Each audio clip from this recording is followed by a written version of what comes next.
Solo, combining shape 1 and 2.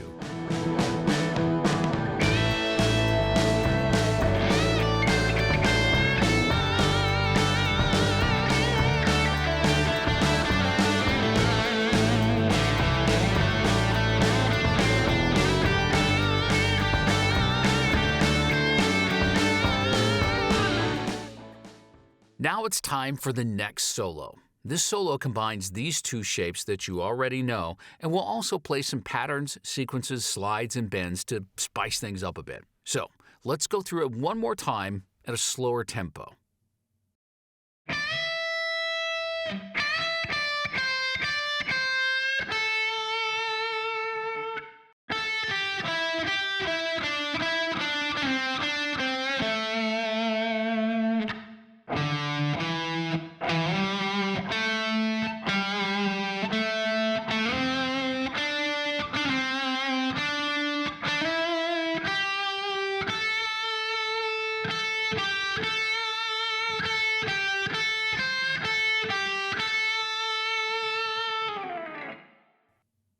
Remember to try and visualize the different shapes while practicing, and also try to play the different parts without looking at the fretting hand to improve your muscle memory.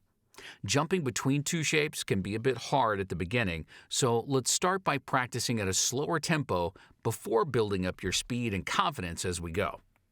Soon, you'll be able to jump between these two shapes without even thinking about it. Good luck.